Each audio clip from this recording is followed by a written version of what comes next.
William Morrow and HarperAudio present The Secret Adversary and Then There Were None by Agatha Christie, performed by Hugh Fraser and Dan Stevens.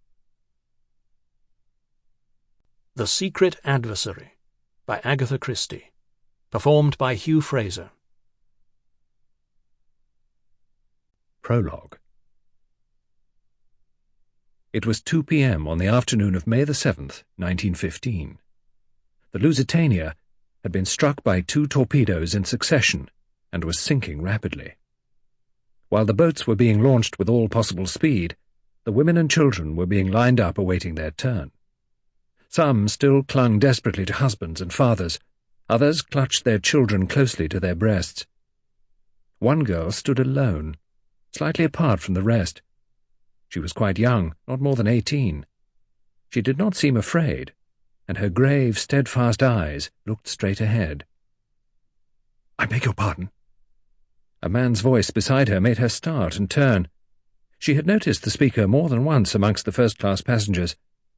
There had been a hint of mystery about him which had appealed to her imagination. He spoke to no one. If anyone spoke to him, he was quick to rebuff the overture. Also, he had a nervous way of looking over his shoulder with a swift, suspicious glance. She noticed now that he was greatly agitated. There were beads of perspiration on his brow.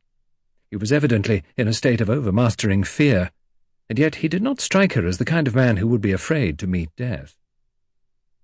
"Yes?" Her grave eyes met his inquiringly.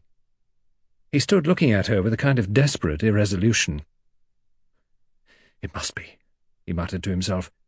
"Yes, it is the only way." Then aloud he said abruptly, "You are an American?"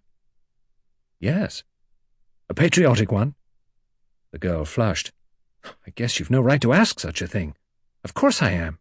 "Oh, don't be offended. You wouldn't be if you knew how much there was at stake. But I've got to trust someone. And it must be a woman." "Why?" "Because of women and children first." He looked round and lowered his voice. "I'm carrying papers. Vitally important papers.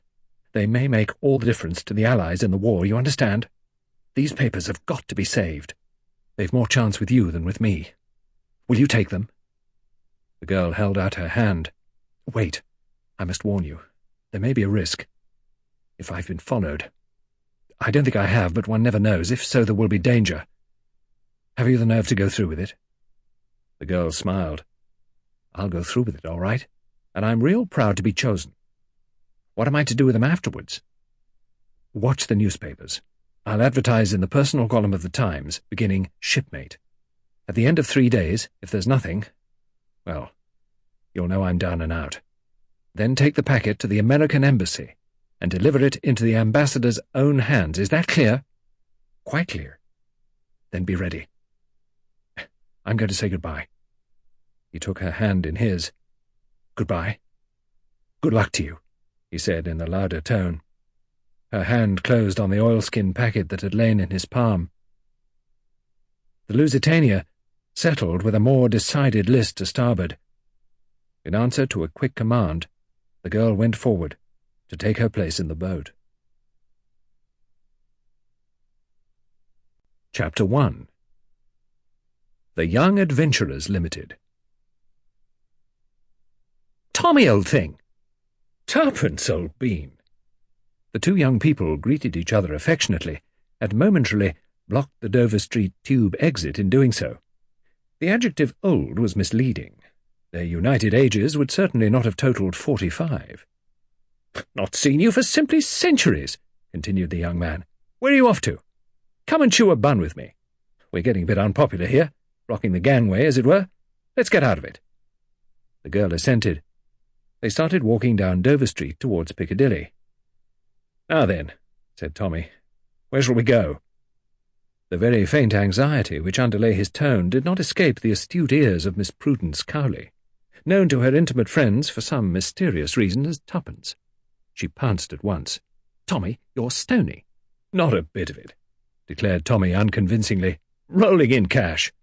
"You always were a shocking liar," said Tuppence severely. "Though you did once persuade Sister Greenbank that the doctor had ordered you beer as a tonic, but forgot Sample complete. Ready to continue?